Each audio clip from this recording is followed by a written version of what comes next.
שלום ילדים, אני רוצה לקרוא לכם פרק מתוך הספר יד הפלא.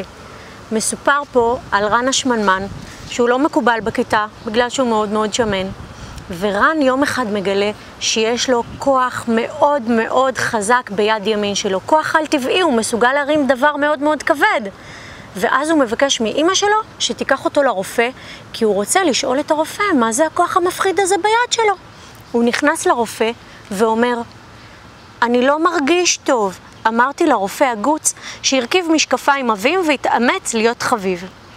מה בדיוק? איפה? הרופא קם והניח את הסטטוסקופ על אוזניו. כללי כזה בכל הגוף, ביד. מלמלתי והשפלתי מבט נבוך אל הרצפה. אתה לא מרגיש טוב ביד? נו, דבר כזה עוד לא שמעתי. הרופא חייך אליי וביקש שאפתח את הפה. תעשה הוא אמר, הוא בדק לי את הגרון בעזרת מקל שכמעט גרם לי להקיא. לא, הכל בסדר, אין דלקת, גם האוזניים בסדר. תרים את החולצה. הרמתי את החולצה בחוסר רצון. לנשום עמוק, לנשום עמוק. אני לא מבין את הרופאים האלה, לא משנה מה כואב, תמיד הם בודקים את הגרון, האוזניים והריאות. נו, הוא מלמל אחרי בדיקה קצרה, הכל בסדר, אתה צריך קצת לרדת במשקל ואז תרגיש יותר טוב. אבל היד שלי אמרתי. ראיתי, יש לך שפשפת קלה מתחת לזרוע. עכשיו מזיעים זה מגרד, אני אתן לך משחה. אבל מה? אבל אם נניח שיש לי בעיה יותר חמורה, משהו ממש מוזר, כמו למשל, נגיד שהיה לי כוח על טבעי ביד. נניח שהייתי יכול להרים מסע מאוד כבד, שאפילו ל4 אנשים מבוגרים קשה להרים. הדוקטור פקח את עיניו לרווחה. אם הייתי מגלה דבר כזה, זה היה מאוד מעניין. לא הייתי נותן לך לצאת מפה. הייתי לוקח אותך ישר למעבדה לבדיקות מקיפות. הייתי מזמין רופאים מומחים לראות את התופעה. הייתי עושה לך מחקר. הרופא דיבר בהתלהבות, ואני כבר ראיתי את עצמי עירום, רק חלוק ירוק של חדר ניתוח חוטף את גופי, וחבורה של רופאים בודקים אותי עם כל מיני מכשירים מפחידים, מסתכלים, מזריקים.